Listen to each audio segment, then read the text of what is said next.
Welcome to episode 81 of the High Volume Hiring Podcast. My name is Stephen Rothberg, and I am one of your two co-hosts. I'm the founder of College Recruiter, and my co-host is Jeanette Leeds. Jeanette, it is great to see you. Happy New Year. Happy New Year to you. Great to see everyone. For those who don't know me, Jeanette Leeds. I'm HR tech. What am I? I'm an entrepreneur, an evangelist on AI, TA innovator. And on this first episode of 2025, we, of course, need to be talking about AI, but bringing it really to specifics. So happy to have James here. James Winfrey is the head of business operations at Arya by Leoforce. And I'm so thrilled to have you here for our first 2025 session. Welcome. Thank you all very, very much, and Happy New Year to you both. Hope you all had a great holiday and restful holiday season, right? What's that? Excited to be here. It's like we should all be getting rest during the holiday season, and at some point I'll find somebody who does. Yeah. Exactly. Well, James, why don't we kick it off with, just for our listeners who might not know what Arya by Leoforce is, like maybe just give us a quick background on that. Yeah. So I'll date myself a little bit. I've been in the space for about 22 years. Got my teeth at Monster. Had a brief cup of coffee at Indeed. Before Indeed is what it is today. Worked on the social side of things with recruitment advertising, all with Facebook and partnering with Facebook. And most recently here at Leoforce, where we use AI, or Arya, which is our AI engine, to deliver outcome-based recruiting. And I really think that if you look at the models today, you want to hire better, you want to hire quicker. And so those being the outcomes, we're using AI to drive to those quicker, more efficient hiring outcomes. So excited to have this conversation.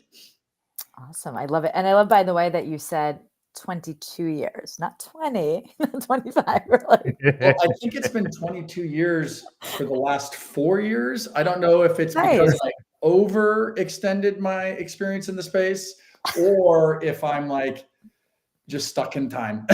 Well, that's sort of I'm 24 years old, but I have 25 plus years of experience. So, go figure. Go figure. Start. Than 25, less than 70. We'll go with that.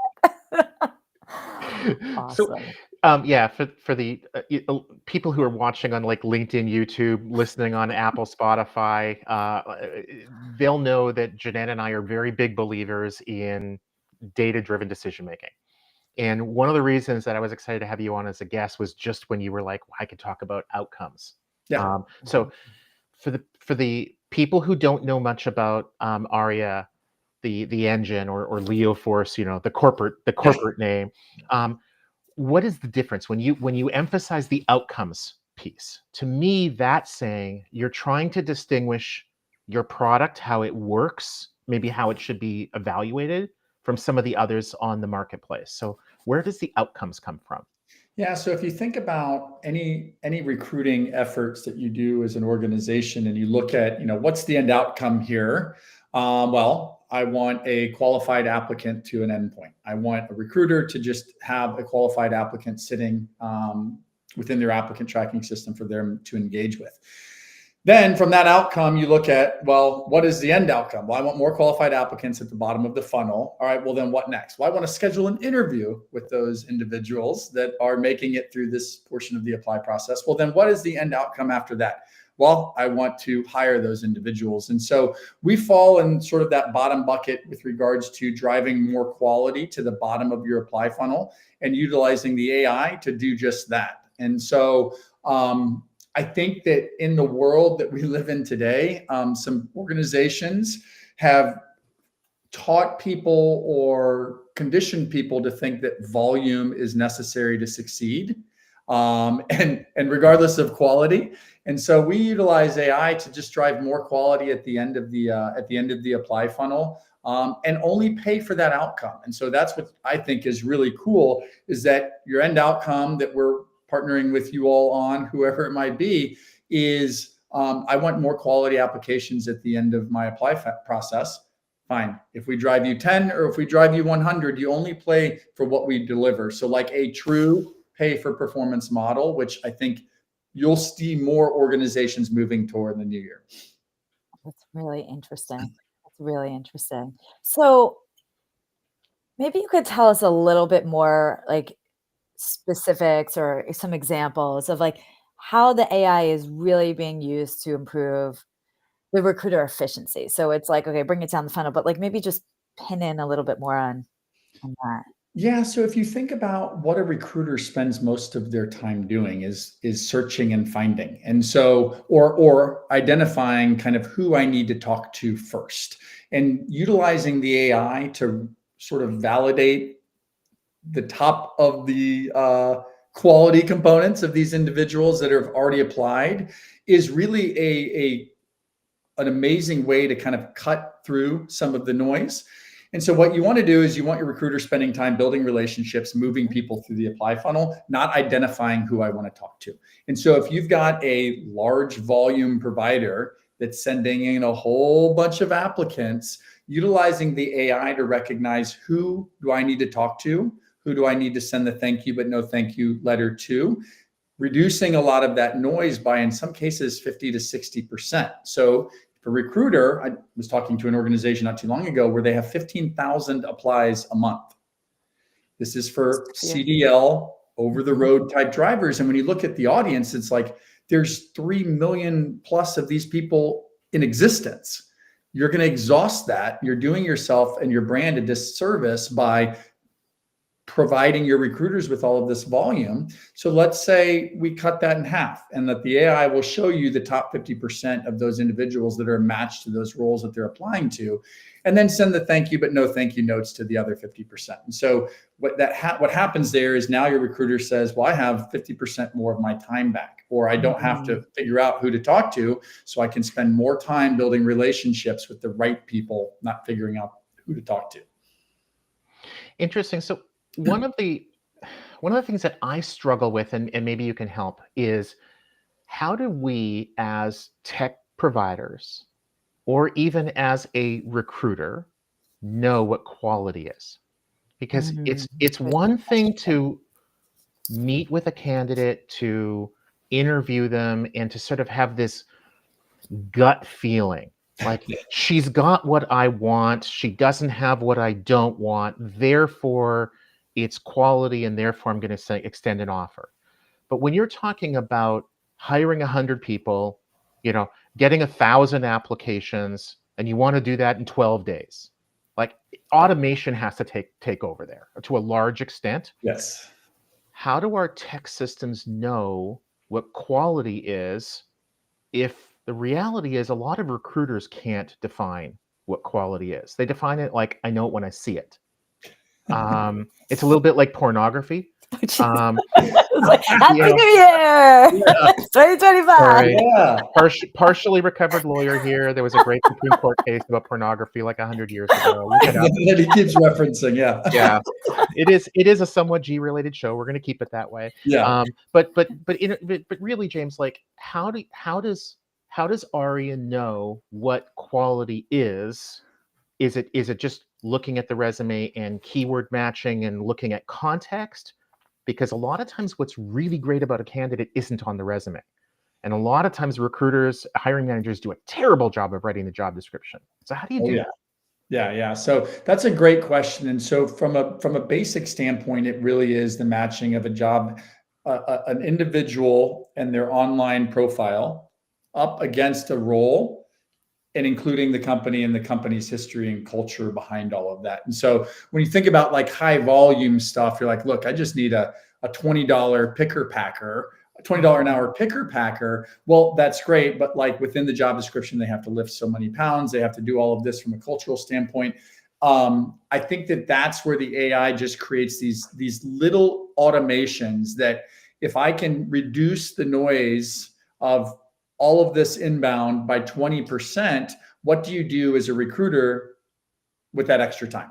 Well, now I have 20% more in my day to look for those exact ones that I really want to.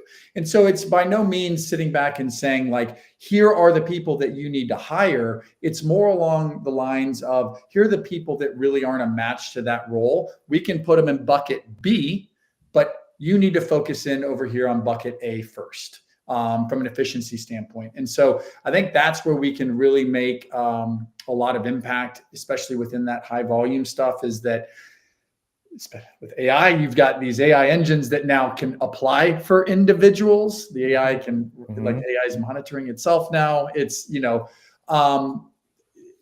I'm excited about what those outcomes can be now. And looking at, you use the term automations. My mission for 2025 is like automate the automations. I'm going to make t-shirts about it.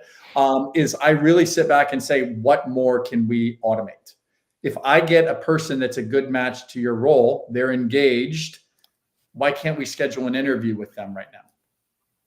And if you think about some of these roles, they're on their phone, they're applying at night, not when a recruiter is available. Well, now a recruiter has to pick up the phone and try and get a hold of these individuals. Well, can the AI just schedule an interview and link up to my calendar and I'm not even there? Can they take it a step further? I don't know, but like really looking at how do we just automate the automations to create those recruiter efficiencies. Yeah, no, that's awesome. I mean, there's a lot out there that's already happening. And so it'll be really interesting to see how far it gets pushed in, in I think you'll start 2025. seeing a bunch of niche type organizations pop up where it's like, I have some friends that work at one where they're like, I'm just focusing in on the application volume for staffing organizations. And this is all I do right here. And so I'm excited to see what's to come. Yeah. Any other predictions for 2025? Put you on the spot there, but hey. I'm in Austin, so maybe a UT national championship. Oh. I like it. Well, we are recording this show in advance, and so this prediction might not age well. No, very true. That is. Jeanette, I think we have time for one more question. You want to grab it? I do. Okay, so we're talking about the outcomes at the beginning, like outcomes based. Can you maybe give like an example where you've seen like really like a case study that you've seen where it's just been so awesome, right? Where you've used the AI of specific, and maybe a defined outcome, because you were saying like, okay, there could be so many different types of outcomes.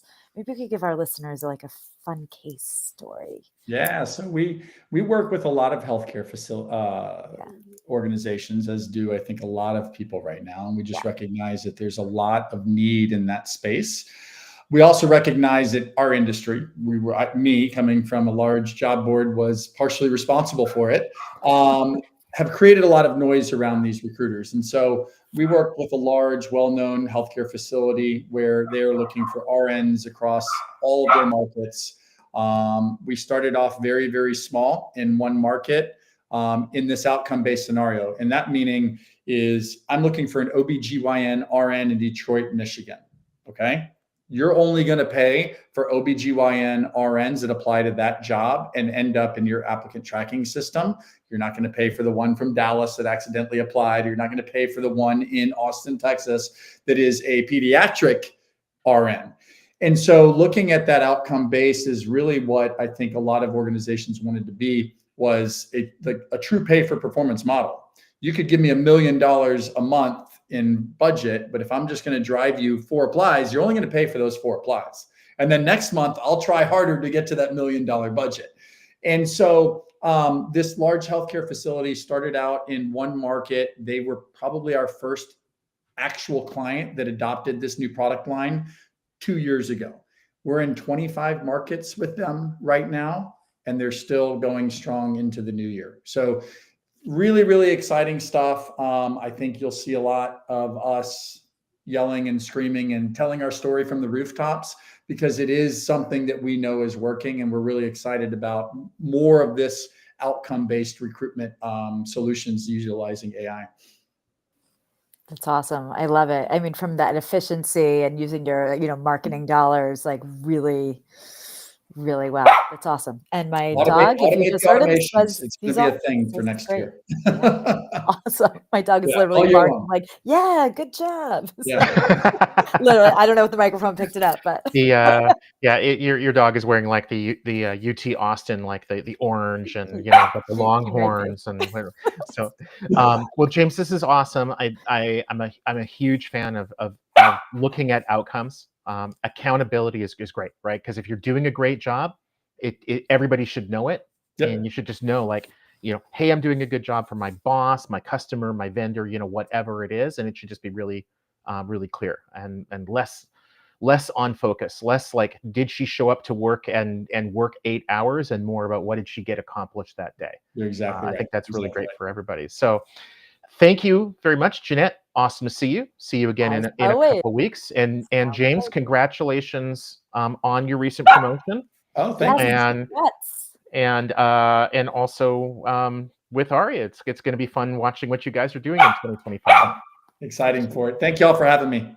Cheers. Hey, take care. Happy New Year, everyone. Yeah, Happy New Year. Take care.